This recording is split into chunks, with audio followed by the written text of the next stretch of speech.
Hello hello students, आप लोग कैसे हैं। मैं उम्मीद करता हूं कि आप लोग अच्छे होंगे और ज़बरदस्त होंगे। ठीक है, तो चलिए चलते हैं आज के इस लेक्चर में, लेक्चर नंबर 28 में। ठीक है, हम लोग डिस्कस करेंगे एक चीक एक्सरसाइज आप लोग का है एपी का, मतलब अर्थमेटिक प्रोग्रेशन का, हिंदी बोले तो समांतर श्रेणी का।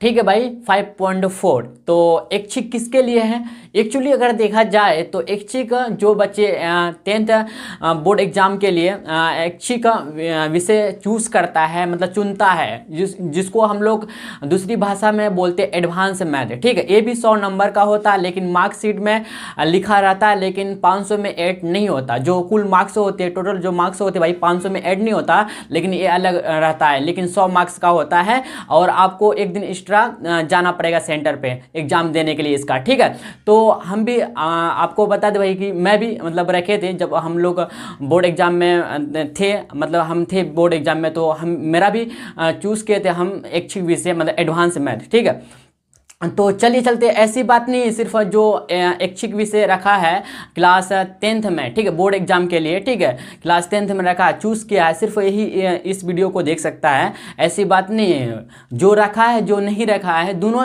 इस वीडियो को देख सकता है, क्योंकि नॉलेज भाई बेकार कभी नहीं जाता है। ठीक है, मान लेते हैं कि आप लोग एक्सरसाइज में इस तरह का क्वेश्चन नहीं किए होंगे, तो इस तरह से अगर आप क्वेश्चन करेंगे तो आपको और अच्छी तरह से समझ में आ जाएगा कि क्वेश्चन को कैसे सॉल्व करते हैं। और तरह से मान लेते कोई कॉन्सेप्ट समझ में नहीं आया, कोई क्वेश्चन का सॉल्यूशन समझ में नहीं आया है, तो इससे रिलेटेड अगर है तो आपको ये भी सॉल्व हो जाएगा कि कैसे करते हैं। तो आपको हम बता दें भाई कि जो भी एडवांस में मैथ में रखे हैं क्लास 10th का, और जो भी नहीं रखे हैं, तो दोनों के लिए काफ़ी इंपॉर्टेंट है। ठीक है, तो चले चलते हैं हम लोग भाई बिना टाइम को वेस्ट किए हुए लेक्चर को भाई स्टार्ट करते हैं। ठीक है, देखिए प्रश्नावली एक्सरसाइज जिसको बोलते हैं इंग्लिश में 5.4 है ऐच्छिक विषय के लिए। ठीक, ऑप्शनल मैथ होता है। ठीक ना, ऑप्शनल मैथ होता है, इसको दूसरे भाषा में बोल सकते हैं या फिर इसको ऐसे भी बोल सकते हैं एडवांस मैथ। ठीक है भाई, पहला नंबर है हम लोग का, क्वेश्चन नंबर फर्स्ट है एक्सरसाइज 5.4 का एपी। और इससे पहले आपको हम बता दें भाई क्या कि आप लोगों को एक्सरसाइज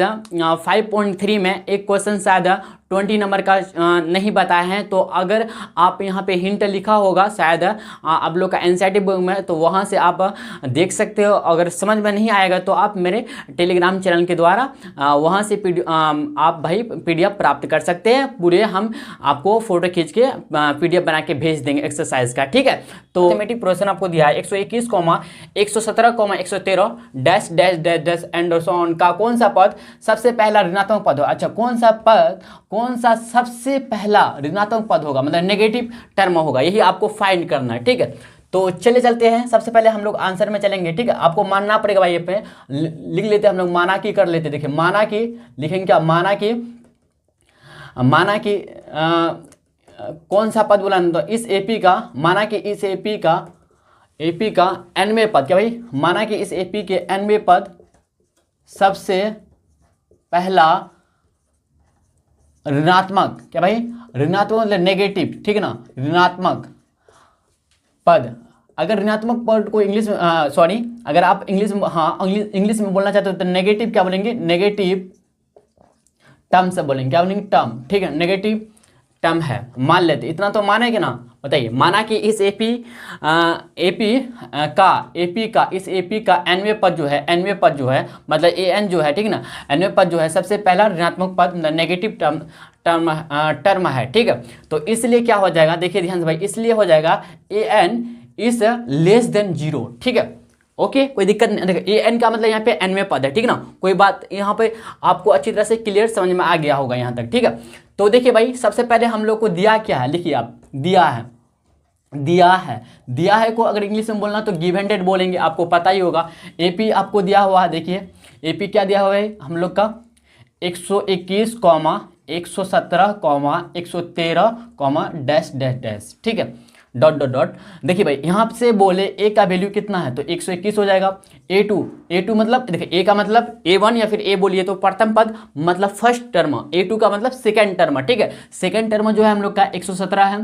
ठीक है, अगर आप थर्ड टर्म निकालना चाहते हैं, A3 निकालना चाहते हैं, तो 113 यहाँ पे है। ठीक है, देखिए भाई, ए को या फिर A1 बोलिए या फिर T1 बोलिए या ए बोलिए या फिर टी बोलिए, बात बराबर। ठीक है, इसी तरह से A2 बोलिए या फिर 2 बोलिए, बात बराबर, ठीक है। फिर इसी तरह से A3 बोलिए, T3 बोलिए, बात बराबर है, 113 दिया हुआ। तो इससे हमको पहले, सबसे पहले हम लोग को भाई सर्वांतर निकालना है। क्या निकालना है? सर्वांतर निकालना है, ठीक है। तो सर्वांतर कैसे निकालते हैं आपको पता ही होगा, D बराबर A2 माइनस A1 करते। ए सर्वांतर निकालने का क्या है पता है, फॉर्मूला एक तरह से समझ सकते हैं इसको। तो ए बराबर होता है A2 माइनस A1 बराबर लिखेंगे, ठीक है। तो इसके बाद क्या करेंगे देखिएगा, A2 की जगह क्या लिखेंगे बताइए, 117 माइनस 121 करेंगे, ठीक है। 17 और 117 माइनस 121 करेंगे। जब इन दोनों में घटाइएगा, प्लस इधर माइनस घट जाएगा, तो 117 माइनस 121 है तो -4 देगा आपको। कितना ही? -4 देगा। तो यहाँ से देखिए डी का वैल्यू जो निकला भाई, कितना निकला? -4 निकला। कितना? -4 निकला। ओके, कोई दिक्कत नहीं ना। और आपको पता होना चाहिए कि 117 और 121 में कौन बड़ा? सबसे पहले बताइए आप ना, इसको माइनस को छोड़ के, मतलब ऑपरेशन को छोड़ के बताइए पहले 117 और 121 में कौन बड़ा है? तो आप बोलिए जी हाँ भैया हमको पता है अच्छी तरह से 121 बड़ा है, बाद में आता है 117 पहले आता है, 121 बड़ा है। तो लेकिन जो बड़ा होता है उसी का सिंबल हम लोग रिजल्ट में लिखते हैं, ठीक है ना, बराबर में लिखते हैं, ठीक है। तो इसलिए माइनस यहाँ पे है तो -4 आएगा। इस बात को आप ध्यान में रखिएगा, ठीक है। एक कॉन्सेप्ट है एक तरह से, ठीक है। बात को समझे यहाँ तक? बताइए जी हाँ। तो अब देखिए भाई हम लोग को डी निकल चुका है और ए पता है, ठीक है। अच्छा, आप लोग एक फार्मूला जानते होंगे, क्या? कौन सा फार्मूला? शायद पता होगा आप लोग को। एक फार्मूला जानते होंगे nवें पद का, ए एन बराबर होता है a plus N minus 1 into D होता है, ठीक है। ये फार्मूला आप लोग शायद जानते होंगे। क्या होता है भाई? ए एन बराबर होता है, या फिर टी एन, इसी को आप दूसरे भाषा में ऐसे लिख सकते हैं, दूसरे तरीका से, टी एन बराबर ए की जगह पे आप टी भी लिख सकते हैं, टी प्लस यहाँ पे या तो ए ही लिख दीजिए, कोई दिक्कत नहीं, a plus N minus 1 into d. कहीं कहीं ऐसा भी लिखा रहेगा, ठीक है। तो आपको घबराना नहीं, एक ही बात है। क्या भाई? एक ही बात है, ठीक है, एक ही बात को समझे। ये फार्मूला होता है nवें पद का। ओके, यही फार्मूला हम लोग यूज करेंगे यहाँ पे, ठीक है। अब चलेंगे हम लोग क्या भाई, प्रश्नानुसार से काम करेंगे। देखिएगा, प्रश्नानुसार से, जिसको अगर इंग्लिश में बोलना चाहते तो अकॉर्डिंग टू क्वेश्चन बोलेंगे। क्या बोलेंगे? अकॉर्डिंग टू क्वेश्चन बोलेंगे, ठीक है। ओके, कोई दिक्कत नहीं ना। तो चूंकि हम लोग को दिया है कितना भाई, इतना है ना, इतना हम लोग को दिया है। चूंकि हम लोग को पता है कि ए एन, इसी से काम करेंगे, इतना है हम लोग को, ठीक है। तो इसलिए इतना होगा। देखिए, ए एन की जगह हम वैल्यू यही पुट करेंगे, मतलब यही फॉर्मूला हम लोग यूज करेंगे, A plus N minus 1 into D करेंगे, ठीक है, into D is less than 0, ठीक। इम्प्लाइड एट, देखो इम्प्लाइड एट का हिंदी अगर बोलना चाहते तो या होता है। क्या होता है? या होता है, ठीक है। ए का वैल्यू पुट करेंगे, 121 लिख देंगे यहाँ पे, 121 प्लस एन तो भैया हम लोग को निकालना है, ठीक है, इंटू डी का पता है -4, तो यहाँ पे -4 ब्रैकेट में करके लिख देंगे, इज लेस देन 0, ठीक है। इम्प्लाइड एट 121 प्लस, देखिए भाई यहाँ पे -4 गुना एन की जगह तो -4n होगा, फिर माइनस प्लस हो जाएगा, +4 हो जाएगा, इस लेस देन 0, ठीक है। यहाँ तक समझे, कोई दिक्कत नहीं होना चाहिए। तो 121, अब एक काम कीजिए भैया, क्या 121 यहाँ पे प्लस में है, ए भी प्लस में है, तो प्लस प्लस संख्याएं जुड़ती है, आपको पता ही होगा। 121 और 121 और 4 को जब ऐड करेंगे तो 125 लिख देंगे यहाँ पे, 125 हो जाएगा, -4n, तो इस लेस देन 0 आ गया, ठीक है। ओके, अब देखिए 125 को रहने दीजिए भैया। अब क्या कीजिए ना कि -4n है तो उस तरफ लेकर जाइए, ठीक है, मतलब RHS तरफ लेकर, अगर बोलना चाहते तो RHS बोल देंगे, मतलब दूसरा पक्ष की तरफ लेकर जाइए, तो 4n बोल दे, यहाँ पे 4n आ जाएगा। आप क्या कीजिए ना कि 4n को जब इधर लेकर आइएगा तो ये जो क्या कहते हैं, ये जो हम लोग का साइन है, ठीक है ना, ये जो साइन भाई ये भी चेंजिंग हो जाएगा, इधर हो जाएगा, इधर मूव हो जाएगा इसका, ठीक है। तो 4n इतना हो जाएगा, ऐसे 125 हो जाएगा, ठीक है। यहाँ से देखिए भैया, अच्छा आगे लिखे यहाँ पे, बताइए, यहाँ से लिखते हैं हम, ठीक है। अच्छा यहीं पे और स्टेप लिखते हैं, जैसे 4n इतना आया, ठीक है। तो अगर आप n का n अगर निकालना चाहते तो 125 बट्टे यहाँ पे 4 आ जाएगा। क्यों? क्योंकि यहाँ पे 4 गुना में था, इसलिए, समझे। अब देखिए भाई, यहाँ से अगर n इज ग्रेटर देन 125 बट्टे 4 है ना, है कि नहीं बताइए। जब इसको आप पूर्णांक में लिखिएगा तो 4 तिया 12, अच्छा 4 तिया 12 सही है, 4 तिया 12, बचा कितना है भाई, 5 बचा, तो 4 एकम 4, बचा कितना 1, तो 31 ऊपर में 1 लिख देंगे, 31 पूर्णांक का, या 31 सही 1 बाय क्या लिख देंगे, 4 लिख देंगे। ये हम लोग का क्या भाई, वैल्यू आया, मतलब मान आया, ठीक है। ये फाइनली देखे तो आंसर आ चुका है, ठीक है। लेकिन हम लोग आता करके लिखेंगे, बात को यहाँ तक समझे। अब भाई इसको अच्छा, जो फ्रैक्शन हम लोग को मिला है 31.1/4 मिला है, इसको हम लोग बोलते क्या भाई, अगर हिंदी में बोलना चाहते हैं मिक्स फ्रैक्शन, क्या बोल देंगे, मिक्स फ्रैक्शन बोल, सॉरी इंग्लिश में बोलना चाहते हैं तो मिक्स फ्रैक्शन बोलेंगे, अगर हिंदी में बोलना चाहते हैं मिश्रित भिन्न बोलेंगे, ठीक ना। इसको अगर इंग्लिश में बोलना चाहते हैं मिक्स फ्रैक्शन बोलेंगे, या फिर इसी को ना भाई हम लोग बोलते क्या, मिक्स नंबर भी बोलते हैं, क्या बोलते हैं, या फिर इसी को हम लोग बोलते क्या, मिक्स नंबर बोलते, क्या बोलते हैं, मिक्स नंबर बोलते हैं। अगर हिंदी में बोलना चाहते हैं इसी को बोलेंगे मिश्रित भिन्न, क्या बोलेंगे, मिश्रित भिन्न बोलेंगे, क्या भाई, मिश्रित भिन्न बोलते हैं, ठीक है। इस बात को आप समझे होंगे, आप जानते होंगे मिश्रित भिन्न बोलते हैं, ठीक ना।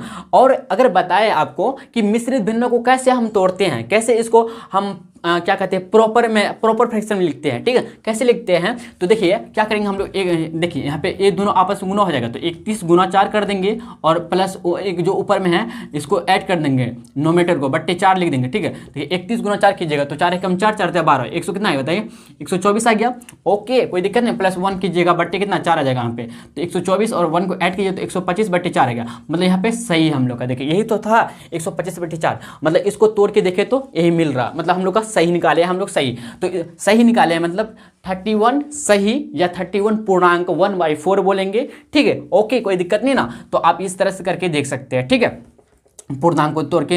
ये जो फ्रैक्शन भाई ये प्रॉपर फ्रैक्शन में है, ठीक है, इस बात को भी आप याद रखना चाहते हैं तो याद रख सकते हैं, ठीक है, ओके कोई दिक्कत नहीं होना चाहिए यहाँ तक। तो हम लोग अब अतः करके लिख देंगे भैया, क्या लिखेंगे, अतः दी हुई एपी लिखेंगे, क्या दी हुई एपी के nवें पद लिखेंगे, दी हुई एपी के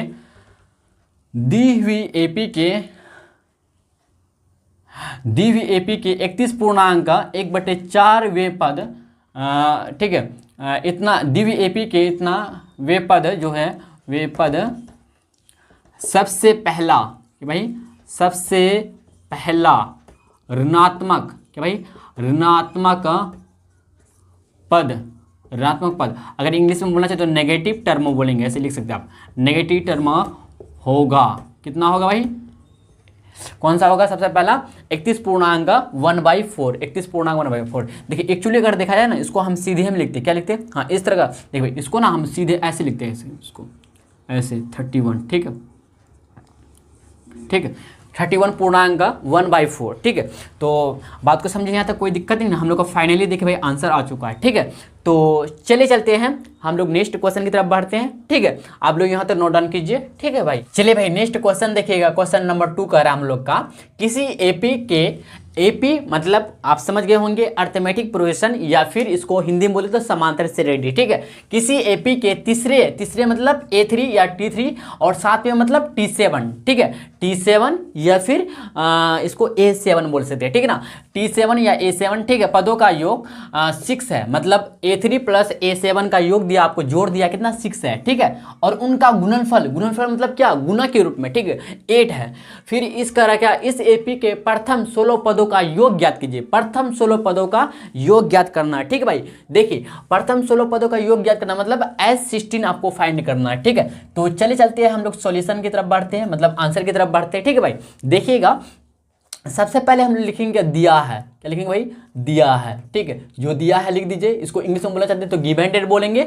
तो आपको जो दिया भाई क्या, एपी का तीसरे और एपी का, ठीक है, एपी का दिया भाई, क्या दिया आपको, एपी का दिया, एपी का दिया आपको, क्या दिया बताइए, तीसरा मतलब A3 प्लस A7 आपको दिया, योग दिया मतलब जोड़ दिया आपको, कितना भाई 6 दिया, कितना दिया 6 दिया, ठीक है, यहाँ तक समझे। फिर उनका गुणनफल दिया, मतलब A3 गुना करके दिया आपको, फिर A7 दिया गुना करके कितना 8 दिया, और कह रहा क्या, आपसे कह रहा क्या S16 मतलब इस एपी के मतलब दिया हुआ एपी के प्रथम 16 पदों का मतलब S16 आपको फाइंड करना है, ठीक है। देखिए भैया इसके लिए आपको जरूरत पड़ेगा SN वाला फॉर्मूला, आप शायद जानते होंगे, ठीक है, ओके कोई दिक्कत नहीं ना। बताइए अब हम लोग क्या करेंगे, तो जो दिया भाई इसी से काम करेंगे, A3 प्लस A7। अच्छा इसमें हाँ और एक बात, यहाँ पे 2 फार्मूला यूज़ होगा, आपको शायद ये सब फार्मूला याद ही होगा, एक nवें पद वाला, एक क्या कहते हैं, एक जो होता है भाई nवें पद वाला, और ये होता है क्या, प्रथम नहीं n पदों, दिया हुआ एपी के प्रथम n पदों का योग, दिया हुआ एपी के प्रथम n पदों का योग का फॉर्मूला, ठीक है। देखिए एक होता है an बराबर होता है a प्लस n माइनस 1, देखिए भाई अगर आपको फार्मूला याद करना, क्या बोले, अगर आपको फार्मूला याद करना है तो आप अधिक से अधिक क्वेश्चन से बनाइए और क्वेश्चन के साथ फार्मूला लिखते जाइए, ठीक है। ओके, तो आपको ऑटोमेटिक याद हो जाएगा। याद करने मतलब याद ऐसे रिकॉल करने वाला नहीं, ऑटोमेटिक याद हो जाएगा। जब क्वेश्चन बनाइएगा क्वेश्चन के साथ आप फार्मूला यूज़ कीजिएगा, ठीक है। आप साइड में इसी तरह से लिखते जाइए, ठीक है। एक तो ए फार्मूला यूज़ होगा और दूसरा जो फार्मूला यूज़ होगा, देखो एस बोलते हैं या फिर एस एन बोलते हैं, ठीक है। एस एन बराबर होता है क्या, n/2 into 2a plus n-1 into D होता है। इसी से भाई 2-3 फार्मूला निकलता है, ठीक है ना। लेकिन यही फार्मूला हम लोग का यूज़ होगा, ये दोनों फार्मूला हम लोग का क्या होगा, यूज़ होगा इस क्वेश्चन में, ठीक है। यहाँ तक बात को समझे कि नहीं समझे बताइए। चले चलते हैं, हम लोग चलेंगे प्रश्नानुसार से। क्या भाई, प्रश्नानुसार से थोड़ा सा लेकिन देखा जाए तो लेंदी हो जाएगा आंसर, ठीक, कोई दिक्कत नहीं प्रश्नानुसार से, ठीक, अकॉर्डिंग टू क्वेश्चन से। क्या भाई, प्रश्नानुसार मतलब अकॉर्डिंग टू क्वेश्चन से करेंगे काम, ठीक है। चलिए देखिए, आपको जो दिया है A3 प्लस A7 दिया, लिखेंगे चूँकि A3 प्लस A7 आपको गिवन है, ठीक है, बराबर कितना 6 है। तो यही फॉर्मूला हम लोग कूट करेंगे। देखिए यहाँ पे n है, यहाँ पे 3 है, मतलब n की जगह हम 3 कूट करेंगे। तो a का वैल्यू यहाँ पे हमको पता नहीं, a प्लस n माइनस 1 मतलब 3 माइनस 1 इंटू डी लिख देंगे। इसी तरह से a देखिए भाई प्लस कर देंगे, फिर a plus n minus 1, n की जगह यहाँ पे 7 तो 7 माइनस 1 इंटू डी कर देंगे, ठीक, बराबर कितना 6 है। ओके, कोई दिक्कत नहीं। तो a देखिए भाई 3 में 1 को जब माइनस कीजिएगा 2 गुना डी हो जाएगा, गुना डी हो जाएगा। तो 2d यहाँ से देखिए, फिर ये इधर देखिए a तो a रहेगा भैया, 7 माइनस 1, 7 में जब 1 को माइनस कीजिएगा तो 6 से डी हो जाएगा, 6 गुना डी हो जाएगा, तो 6 से डी बराबर कितना आएगा 6 आ गया। यहाँ तक कोई दिक्कत होता है, इम्प्लाई डैट देखिए a और a को जोड़ेंगे क्योंकि ये सेम पद है, ठीक है। 2d यहाँ पे 6d तो 8d आ गया, बराबर कितना 6 आया। तो यहाँ से एक काम कर सकते हैं, 2 कॉमन ले लीजिए, a प्लस देखिए कॉमन का मतलब होता है उभयनिष्ठ, जो दोनों में होना चाहिए। जितने भी टर्म में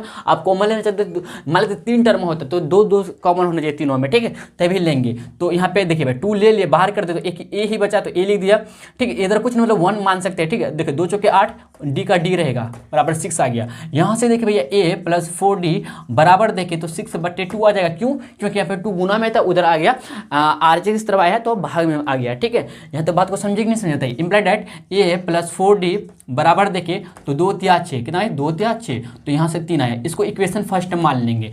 इसी तरह से a3 गुना a7 करेंगे हम लोग। देखिए भाई a3 गुना a7 करेंगे तो लिखेंगे अगेन, क्या लिखेंगे अगेन, पुनः इसी तरह से काम करेंगे। अगेन को हिंदी बोलना चाहते तो पुनः बोल लेंगे, ठीक है। a3 गुना a7 तो भैया देखिए भैया आप क्या होने वाला है, a3 गुना a7 बराबर कितना 8 दिया आपको, तो a3 और a7 देखिए भाई। अच्छा एक बात बोले आपको, हम बोले आपको एक बात भाई, देखिए आप a3 की जगह a3 की जगह आप इतना लिख सकते, बताइएगा कितना लिख सकते हैं आप, इतना लिख सकते हैं a प्लस 2d, नहीं आपको करके दिखाते। देखिए a3 को हम लोग क्या लिखेंगे, a प्लस n-1 मतलब 3 माइनस 1 इंटू डी लिखेंगे, गुना फिर गुना हो जाएगा। देखिए भाई फिर क्या होगा, गुना हो जाएगा, यहाँ पे गुना का चिन्ह देंगे। फिर इसी तरह a7 तो a प्लस n-1, n की जगह 7 माइनस 1 इंटू डी हो जाएगा, ठीक है। बात को समझे कि नहीं समझे बताइए, कोई दिक्कत नहीं था बताइएगा, नहीं होना चाहिए आप लोग को एक्चुअली, ठीक है। देखिए a तो a ही रहेगा प्लस देखिए भाई 3 में 1 घटेगा कितना 2d हो गया इंटू देखिए भाई इधर देखिए a प्लस a तो a रहेगा भैया, 7 माइनस 1 7 में 1 घटेगा तो 6d हो जाएगा, ठीक है। बराबर कितना है 8 है हम लोग का, एक्चुअली 8 दिया है ना, बराबर 8 यहाँ पे लिख दीजिए, ठीक है।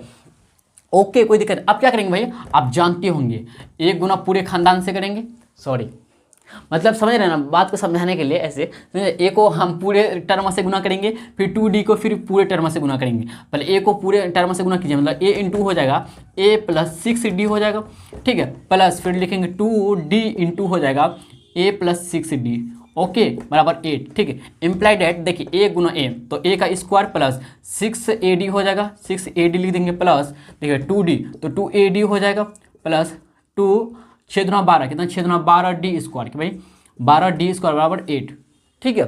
बोलिए यहाँ तक समझे, कोई डाउट है बताइएगा, नहीं होना चाहिए एक्चुअली, ठीक है। देखिए भाई यहाँ पे a स्क्वायर है और कहीं a स्क्वायर नज़र आता है आपको, बताइए a स्क्वायर कहीं नज़र नहीं आता आपको, तो a स्क्वायर भैया रहेगा, अकेला भैया रहेगा, ठीक है। तो 6ad है और इधर भी ad, तो 6 और 2 कितना 8ad। अच्छा ad यहाँ पे इसलिए है, इसलिए जोड़ते हैं इसको, ठीक है, इसलिए हम इसको जोड़ते हैं, इस बात को भी याद रखिएगा। प्लस 12d का स्क्वायर, 12d का स्क्वायर बराबर कितना 8 आ गया, ठीक है। यहाँ से देखिए हम ऐसे कर सकते हैं a square plus 12d square plus 8ad, ऐसे लिख सकते हैं बताइएगा, बोलिए ऐसे लिख सकते हैं 8ad, अच्छा डी स्क्वायर है ना, हाँ 8AD लिख देंगे बराबर कितना 8। अच्छा भैया यहाँ से देखिए, अगर देखिए भाई हम लोग को अब क्या कर सकते हैं बताइए, यहाँ पे हम लोग क्या कुछ कर सकते हैं बताइएगा। हाँ बोलिए बोलिए भाई बोलिए, कुछ कर सकते हैं हम लोग। तो एक काम कर सकते हैं हम लोग, क्या बताइए क्या कर सकते हैं हम लोग, क्या कर सकते हैं हम लोग। तो एक काम किया जाए बताइए भाई। अच्छा एक काम करते हैं हम लोग, क्या करते हैं भाई हम लोग ने यहाँ से एक काम करते हैं हम लोग, क्या निकलना है हम लोग को एक्चुअली, अगर ए और डी निकल जाएगा तो काम बन जाएगा हम लोग को, लेकिन निकलेगा कैसे ये पता नहीं। ठीक है, तो हम लोग क्या करते हैं ना, यहाँ से ए का निकालते हैं, क्या ए निकालते हैं 3 - 4D कर लेते हैं, 3 - 4D हम लोग कर लेते हैं। ठीक है बोलिए कर सकते हैं, ऐसे कर लीजिए, क्या बोलते हैं कर लेते हैं। तो देखिए भाई इसको हम ऐसे लिख सकते हैं, ए बराबर 3 - 4D हो गया, इसको इक्वेशन, इसको सेकंड इक्वेशन मान लीजिए। बोलिए हो सकता है ऐसा कि नहीं हो सकता बताइएगा। बोलिए जी हाँ भैया हो सकता है। तो ए को ए ही रहने दीजिए, 3 - 4D का, तो ए की जगह हम 3 - 4D इस्तेमाल कर सकते हैं बताइए। तो 3 - 4D कर देंगे, लेकिन ए नहीं भैया, ए का स्क्वायर स्क्वायर लिख देंगे यहाँ पे। तो 12D का स्क्वायर रहने दीजिए, 12D का स्क्वायर लिख देंगे प्लस 8A का वैल्यू यहाँ पे कोट करेंगे कितना 3 - 4D, तो 3 - 4D कर देंगे गुना डी बराबर कितना आ गया बताइए 8। यहाँ तक समझे बात को बताइए, कौन कौन यहाँ तक बात को समझे, कमेंट बॉक्स में जरा सा आप लोग कमेंट कीजिएगा। ठीक है 3 - 4D 12D स्क्वायर यहाँ तक ठीक है, 8 × 3 - 4D × D यहाँ तक ठीक है, कोई दिक्कत नहीं, कोई समस्या नहीं होने वाला है। ठीक है ओके कोई दिक्कत नहीं ना। चलिए भाई देखिए, अब आप लोग जानते होंगे a - b का होल स्क्वायर बराबर a square plus b square - 2ab होता है, आप लोग को सबको पता होगा। तो a स्क्वायर मतलब 3 का स्क्वायर करेंगे 9, b स्क्वायर मतलब हम लोग करेंगे a square plus b square, तो 4 का स्क्वायर 16, d का स्क्वायर डी का डी स्क्वायर हो जाएगा। तो ए स्क्वायर प्लस बी स्क्वायर मतलब 4D है, तो 4D का जब स्क्वायर कीजिएगा भाई देखिए 4D है -4D है, तो जब स्क्वायर कीजिएगा तो देखिए माइनस प्लस हो जाएगा, तो 4 का 16 आ जाएगा, डी का स्क्वायर हो जाएगा। बात को समझ रहे कि नहीं समझ रहे बताइएगा। तो 9 + 16 डी का स्क्वायर प्लस 2, अच्छा -2ab हो जाएगा, -2 गुना a गुना b, तो देखिए 2 गुना -2 गुना a गुना b, a कितना है बताइए, a जो है 3 है गुना -4D है। ठीक है ना, देखिए भैया क्या होगा, ये माइनस माइनस तो प्लस हो जाएगा, इधर माइनस है इधर माइनस तो प्लस में देगा। ठीक है तो 3 × 6 = 24, 24D हो जाएगा। बोलिए जी हाँ बताइएगा कमेंट बॉक्स में, होगा ना 24D बताइए। तो 12 × 24 24 है, डी हो जाएगा यहाँ पे। ठीक है बराबर देखिए भाई यहाँ से, यहाँ तो कोई दिक्कत नहीं होना चाहिए मेरे ख्याल से। ठीक है देखिए फिर 12D स्क्वायर लिखा हुआ, तो 12D स्क्वायर लिख देंगे यहाँ पे प्लस 8, अच्छा 8 से गुना कर दीजिए भैया। देखिए 8 को आप ये रहने दीजिए ऐसे, आप एक काम कर सकते हैं बताइए। हाँ देखिए 8D है तो 8 × 24 है, देखिए भाई यहाँ से 8 × 3 कर रहे हैं 24 आया, 24 गुना डी कर रहे हैं, फिर 8 × 3 कर रहे हैं 24, 24 गुना डी कर रहे हैं, तो 24D आ गया। ठीक है फिर क्या करेंगे हम लोग, फिर 8 × 4 करेंगे, तो 8 × 4 करेंगे 8 × 32 -32D, लेकिन फिर इधर डी है बाहर में। ठीक है मतलब इंटू में है, तो या फिर यहाँ पे 8D लिख सकते हैं, लिख दीजिए। तो 8D गुना 8 × 32 डी का स्क्वायर हो जाएगा, प्लस अच्छा -32D का स्क्वायर हो जाएगा, -32D का स्क्वायर। यहाँ तक बात को समझे कि नहीं समझे। देखिए भाई आप अगर चाहते हैं आप इजी थोड़ा सा करने के लिए, आप समझ में नहीं आता तो D को इधर लेकर आ जाइए, तब गुना कीजिएगा तो आपको समझ में आ जाएगा। ठीक है देखिए भाई 16D स्क्वायर इधर है, और इधर देखिए 16D स्क्वायर, इधर D स्क्वायर और इधर भी D स्क्वायर। देखिए भाई 16 और 12 को जब D स्क्वायर ऐड कीजिएगा, 16 12 कितना होता है 6 2 8, 6 2 8। अच्छा देखते हैं, अच्छा देखिए भाई ध्यान से देखिएगा, 9 तो 9 रहिएगा भाई, कोई दिक्कत नहीं है इसमें, 9 तो आप 9 अपनी जगह में ठीक है। ठीक है अच्छा बराबर कितना भाई 8 है ना, तो बराबर 8 लिखिएगा ना भाई आप, बराबर 8 आ गया। ठीक है ओके कोई दिक्कत नहीं ना। देखिए भाई 9 को 9 अभी ऐसे रहने दीजिए। ठीक है अच्छा एक काम कर सकते हैं, 9 को ना उधर भेज दीजिए। तो देखिए भाई जब 9 को उधर भेजेंगे क्या होगा, देखिए अब सबसे पहले यहाँ पे देखिएगा 16D स्क्वायर है और प्लस 12D स्क्वायर है, तो इन दोनों ऐड होगा, तो 16 12 कितना होता है 28 होता है, 16 2 18, 18 10 28, तो 28D का स्क्वायर हो गया यहाँ पे, 28D का स्क्वायर लिख देंगे। अब देखिए -24D है, -24D और इधर +24D, ये तो इधर कैंसिल आउट हो जाएगा क्योंकि बराबर है, कैंसिल आउट हो जाएगा। ओके कोई दिक्कत नहीं ना। तो 28D का स्क्वायर हो गया इधर। अब देखिए भाई अब बचा क्या हम लोग को बताइए, बचा कितना बताइए, अच्छा -32D का स्क्वायर है, तो -32D का स्क्वायर लिख देंगे। ओके अब भाई देखिएगा अब हम लोग को कुछ बचा नहीं है, सिर्फ 9 बचा, तो उधर लेकर चले जाएंगे। तो 8 इधर से पहले से ऑलरेडी था ना, 8 जो है भाई ऑलरेडी था ना यहाँ से, अगर यहाँ पे दिखाई नहीं पड़ता आपको, यहाँ ऊपर में देखिए 8 है ना, तो यहाँ पे 9 है, तो इधर -9 हो होगा कि नहीं बताइए। आप क्या करेंगे 28 और 32 में देखिए -4 डी का स्क्वायर हो जाएगा, जब घटाइएगा तो डी का स्क्वायर लिख देंगे यहाँ पे, ठीक है। आप देखिए 32 और 28 में जब माइनस कीजिएगा, 28 - 32 -4 डी का स्क्वायर लिख देंगे, बराबर लिखना चाहते हैं तो आप -1 आ जाएगा, ठीक है। देखिए ये माइनस माइनस कैंसिल आउट हो जाएगा, ठीक है। तो डी का स्क्वायर देखिए बराबर कितना आएगा 1/4 आ गया, लेकिन स्क्वायर है तब जब स्क्वायर को हटाएंगे तब प्लस माइनस करके √1/4 हो जाएगा। यहाँ पे बात को समझ रहे हैं? अच्छा रुकिए थोड़ा सा फ्रेश करके क्लियर करके लिख रहे हैं भाई, ठीक है। देखिए इम्प्लाइड जब डी निकालना चाहते हैं तो 1/4 √ओवर आ जाएगा, √ओवर क्या दोनों में आएगा रूट, ठीक है, दोनों में रूट आएगा, ठीक है, √ओवर प्लस माइनस, ठीक है। तो यहाँ से देखिए डी का वैल्यू जो आएगा एक बार प्लस में, देखिए इसको आप हम ना रूट से हटाना चाहते हैं तो एक तो बाहर हो जाएगा, 4 का देखिए 4 को आप 2 × 2 लिख सकते हैं तो 1 2 बाहर निकल जाएगा, मतलब ये प्लस माइनस में निकलेगा, लेकिन प्लस माइनस से, ठीक है। तो देखिए भाई एक बार डी बराबर होगा कितना 1/2, एक बार होगा -1/2 होगा। इस बात को देखिए डी का वैल्यू यहाँ पे हम लोग को सार्वधातुक जो आया 2 ठो आया, ठीक है। पहला जो आया है 1/2, फिर दूसरा जो आया है -1/2। तो हम लोग 2 कंडीशन केस लेकर करेंगे। पहला कंडीशन में या पहला केस में डी बराबर 1/2, दूसरा कंडीशन में या केस में 1/-2। स्थिति समझते हैं? स्थिति पहला स्थिति में करेंगे 1/2 लेकर डी, और फिर दूसरा स्थिति में -1/2 लेकर। अब भाई डी तो निकला है हम लोग को, अब निकालना है हम लोग को क्या ए निकालना है, तब हम लोग सॉल्व करेंगे। तो आप लोग यहाँ तक नोट डाउन कीजिए, फिर आगे हम बढ़ते हैं भाई, ठीक है भाई। क्या है हम लोग का समीकरण जो 2 है ए बराबर 3 - 4d, यही तो है ना? बताइए क्या लिखेंगे? स्थिति मतलब कंडीशन इसको बोलते हैं, या फिर केस बोलेंगे, क्या बोलेंगे? केस फर्स्ट में क्या होगा तो ए का वैल्यू निकालना चाहते हैं, डी बराबर क्या लिखेंगे? डी बराबर 1/2 लिखने पर, ठीक है। देखिए तो क्या होगा 3 - 4 1/2 लिखते, देखिएगा 2, देखिए भाई यहाँ पे 2 एकम 2, 2 दूनी 4 हो जाएगा। तो देखिए यहाँ पे तो 3 - 2 बराबर देखेंगे यहाँ से तो ए का वैल्यू जो मिला है कितना 3 में 2 घटेगा कितना 1 आया, ठीक है। अब फिर लिखेंगे स्थिति 2, जब डी बराबर होगा कितना स्थिति मतलब केस, ठीक है, सेकंड जब डी बराबर -1/2 होगा तो क्या हम लोग का ए निकलेगा। देखिए भाई ए जो निकलेगा हम लोग का तो ए बराबर 3 - 4d, तो -4 गुना डी तो -1/2 लेंगे। तो देखिए 2 2 कैंसिल, 2 ना चलेगा। अब देखिए -2 और -1 करेंगे गुना, तो 3 - 2 -1 करेंगे तो +2 हो जाएगा, 3 2 5 कितना भाई 5 आया। तो देखिए पहला स्थिति में डी मिला जब डी बराबर 1/2 लिए तो 1 आया, दूसरा कंडीशन में आया कितना 5 आया। इस बात को आप ध्यान में रखिएगा, ओके। यहाँ तक कोई दिक्कत नहीं बताइएगा, जरा सा नहीं होना चाहिए आप लोग को दिक्कत, ठीक है। बोलिए कोई दिक्कत नहीं ना?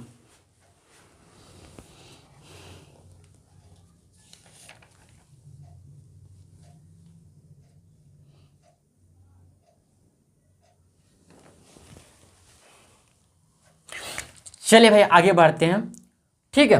देखिएगा, देखिए भाई इतना तो पता है डी बराबर इतना है, तो इसको मिटा दे हम, बताइए मिटा देते हैं। चलिए हम लोग अब निकालते क्या S16, क्या भाई S16 आप लिख सकते हैं वी नो डेट हम लोग जानते हैं कि इतना S n/2 n/2 × 2a + n - 1 × d होता है, ठीक है। तो हम लोग चलेंगे S16, क्या भाई जब d बराबर कितना लिखेंगे? देखिए भाई जब ए बराबर, आप देखिए भाई यहाँ से कंडीशन बना जब ए बराबर कितना होगा 1, ए बराबर 1 पर, ठीक है, ए बराबर 1 पर, तब क्या करेंगे? देखिए जब ए बराबर 1 होगा तब क्या करेंगे? देखिए ध्यान से भाई हमने एक्चुअली निकाल लिए डी का, निकाल लिया ना ए बराबर 1 पर, और अच्छा यहाँ पे ए भी निकालना है ना हम लोग को ए भी निकालना, कोई बात। जब ए बराबर 1 एंड जब ए बराबर 1 एंड डी बराबर कितना बताइए? डी बराबर 1/2, तब क्या होगा? देखिए भाई तब हम लोग का निकलेगा S16 बराबर निकलेगा n/2, n की जगह पे 16 लिखेंगे, 16/2 × 2a, a1 लिखेंगे प्लस n - 1, n की जगह 16 - 1 × d, d की जगह 1/2 करेंगे, ठीक है, ओके। कोई दिक्कत नहीं, 2 8 16, 2 8 16 तो 8 × हो जाएगा, तो 2 एकम 2 प्लस देखिए भाई 15 गुना 2 तो 15/2 लिख देंगे यहाँ पे 15/2, ठीक है ना। यहाँ तक कोई दिक्कत बताइएगा, नहीं होना चाहिए। तो देखिए 8 × आ जाएगा, देखिए अब ये मल्टीप्लाई हो जाएगा तो मल्टीप्लाई 2 दूना 4 प्लस 15 आ जाएगा, क्योंकि एलसीएम लीजिएगा तो हो जाएगा, ठीक है। बात को समझ रहे ना? बट्टे में कुछ नहीं 1, जब 2 और 1 का एलसीएम लीजिएगा 2 आएगा, यहाँ पे 2 दूना 4 हो जाएगा प्लस 15, तो देखिए यहाँ भाई 8 गुना 15 4 19/2 आ गया।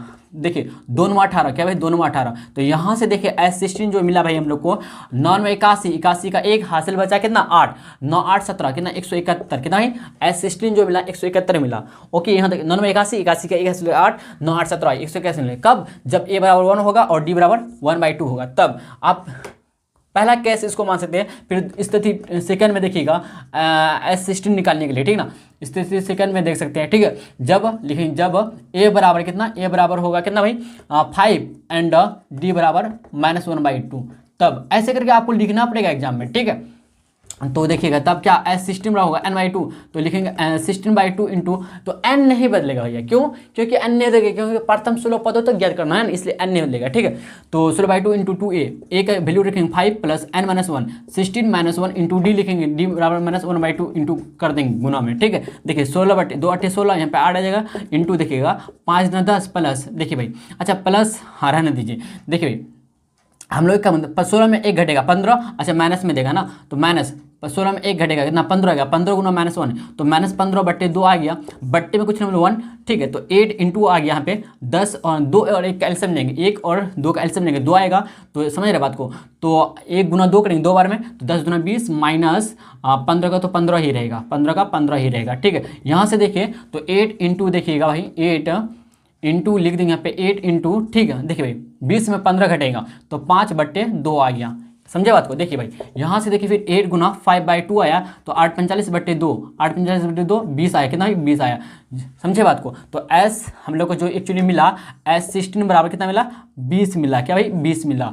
देखिए भाई जब a बराबर 1 होगा, d बराबर 1/2 होगा, तब हम लोग का S16 निकला, मतलब DVAP के प्रथम 16 पदों का योग जो निकला 171 निकला, ठीक है। और फिर दूसरा कंडीशन में जब a बराबर 5 हो, d बराबर -1/2 हो, तब इस कंडीशन में हम लोग का S16 जो मिला है कितना 20 मिला है, कितना भाई 20 मिला है, ठीक है। बात को समझे, यहाँ तक बताइएगा, बोलिए जी हाँ समझिए। तो आप आता करके यहाँ तक देखें तो आंसर आ चुका है, हम लोग का आंसर आ चुका है, ठीक है। लेकिन आता करके आप लिखना चाहते हैं तो लिख सकते हैं क्या कि DVAP के लिख सकते हैं, यहाँ पे अतः करके देखिए इधर लिख रहे हैं, ठीक, जगह ज़्यादा नहीं है इसलिए इधर आपको लिख देते हैं, ठीक। देखिए अतः करके लिख सकते अतः DVAP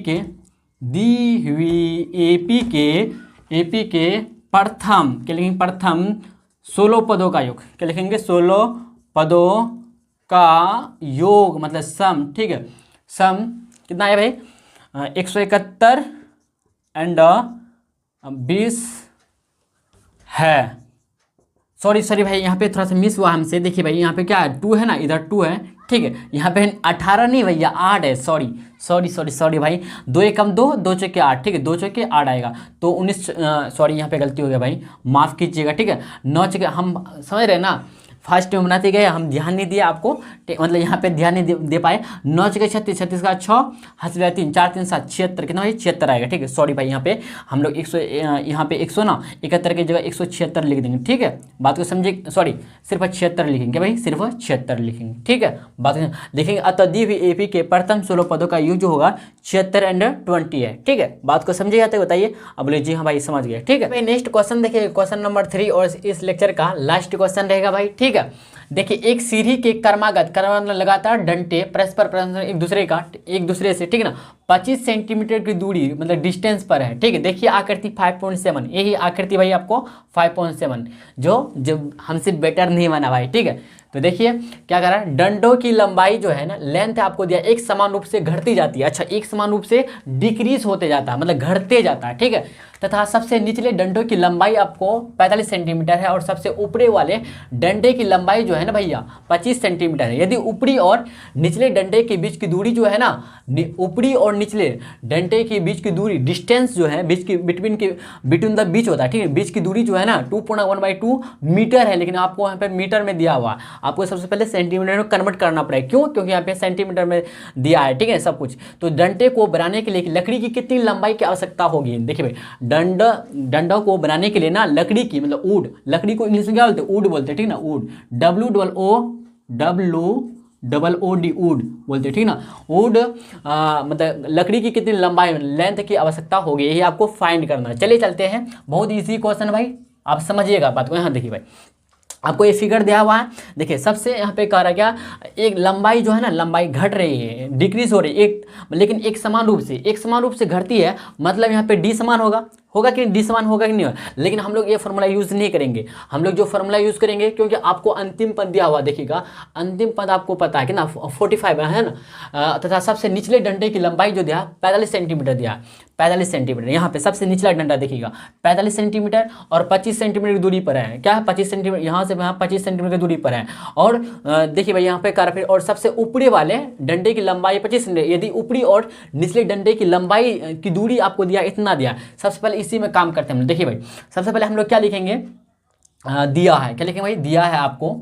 देखिए भाई दिया है, तो दिया है को इंग्लिश में बोलना चाहिए तो गिवन डेट बोलेंगे। तो यहाँ देखिए ए का वैल्यू आपको दिया है, लेकिन एक्चुअली देखिए क्या करा, ए बराबर लिखेंगे 25 सेंटीमीटर। क्या भाई 25 सेंटीमीटर आपको दे दिया है। ठीक है, बात को समझे जाता है, बताइए। ओके, कोई दिक्कत नहीं ना, यहाँ तक समझ गए होंगे। ठीक है बात को, तो ये आपको गिवन है। तो कह रहा है कि निचले डंडे की लंबाई 45 सेंटीमीटर है, तो यहाँ पे मतलब एल आपको दिया कितना, 45 दिया भाई, 45 सेंटीमीटर दिया। ठीक है, और सबसे ऊपरी वाले डंडे की लंबाई 25 सेंटीमीटर, सबसे ऊपरी वाले मतलब ए 25 सेंटीमीटर हो गया। यदि ऊपरी और निचले डंडे के बीच की दूरी लिखेंगे क्या, ऊपरी और, प्रश्न से लिखेंगे क्या भाई, प्रश्न से ऊपरी और, ऊपरी क्या लिखेंगे, ऊपरी और निचले, ऊपरी और निचले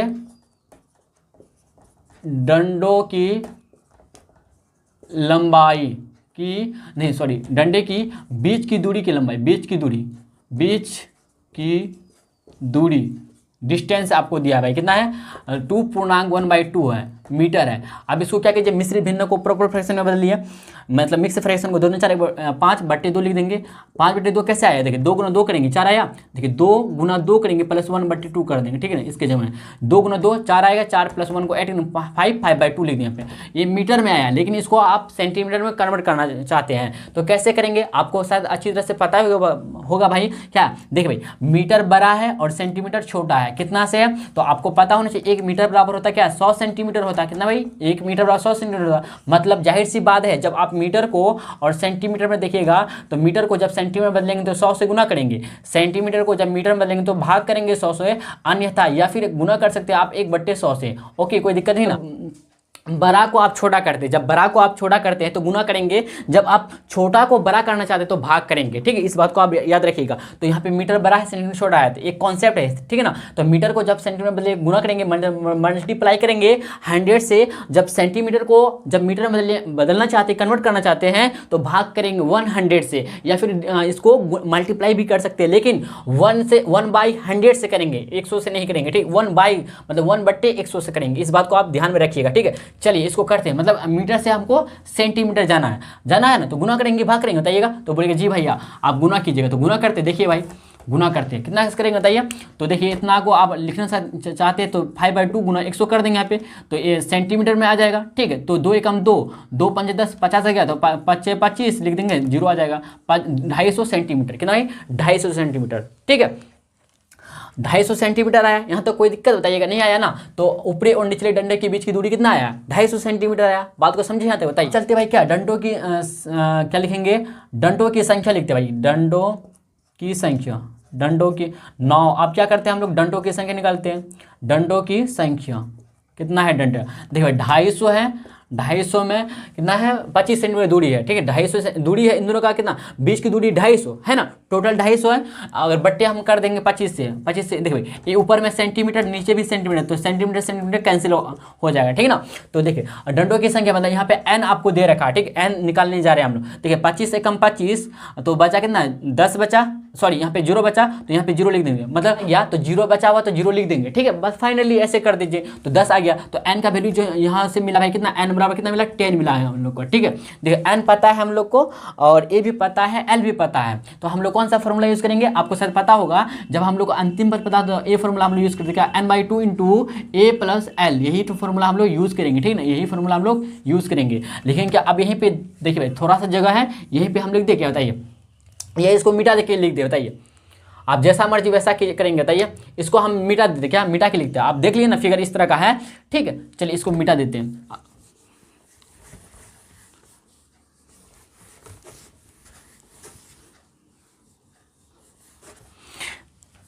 ठीक है, देखिए हम लोग सबसे पहले लिखेंगे वी नो डेट, हम लोग जानते हैं वी नो डेट, हम लोग जानते कि भाई कि एस एन बराबर होता है क्या n/2 इंटू ए प्लस एल होता है। हम लोग कितना जानते हैं ना, जानते हैं। इसलिए देखिए भाई n की जगह हम 10 रखेंगे क्योंकि n का वैल्यू कितना है 10 आया। तो S10 निकालना, फाइंड करना, क्या S10 फाइंड करना हम लोग को एक्चुअली फाइंड क्या करना है, S10 फाइंड करना है। बात को समझिए यहाँ तक। यहाँ चलते हैं हम लोग। देखिए तो S10 बराबर होगा, इम्प्लाइड S10 बराबर होगा, S10 बराबर क्या होगा, ठीक है। तो एक्चुअली हमको ये जो लिखना था तो वहाँ इधर लिखना था, कोई दिक्कत नहीं, आप समझ गए, हम लोग ये जानते हैं, ठीक है। आप आगे करेंगे S10, इसलिए लिखेंगे भाई क्या, इसलिए हम लोग लिखेंगे क्या भाई बताइए, इसलिए हम लोग लिखेंगे क्या, S10 बराबर लिखेंगे, n की जगह 10 रखेंगे तो n/2 है, तो n की जगह 10/2 लिखेंगे इंटू ए प्लस एल। ए का वैल्यू पता है भाई कितना 25 प्लस एल का कितना 45 पता है, ठीक है। बात को समझे या नहीं बताइए, बोलिए समझे कि नहीं समझे बताइए। तो जो सेंटीमीटर में देगा आंसर, लेकिन एक बात याद रखिए, 2 5 10 आ गया, तो 5 इंटू 25 और 45 को जब ऐड कीजिए 5 5 10, 10 का 0 से 1 4 2 6 7, कितना 70 आ गया, कितना 70 आ गया। तो देखिए यहाँ से तो S10 मिला हम लोग को, क्या कहते हैं, implied at S10 equal to 5 गुना 70 करेंगे हम लोग, 5 गुना 70, 7 पंचे 35, कितना भाई 350 सेंटीमीटर आ गया, कितना है 350। चलिए निकालना क्या था, S10 ही निकालना था ना। तो लिखें अतः, आप अतः करके लिखना चाहते हैं लिख सकते, देखिए अतः डंडों को बनाने के लिए लिखेंगे क्या, डंडों को, अतः डंडों को बनाने के लिए क्या लिखेंगे भाई, बनाने के लिए रिक्वायर्ड, मतलब समझ रहे हैं ना, आवश्यकता, बनाने के लिए क्या लिखेंगे 350 सेंटीमीटर की लंबाई की आवश्यकता होगी, ठीक है। हम लोग का फाइनली भाई आंसर कंप्लीट हो चुका है, ठीक है।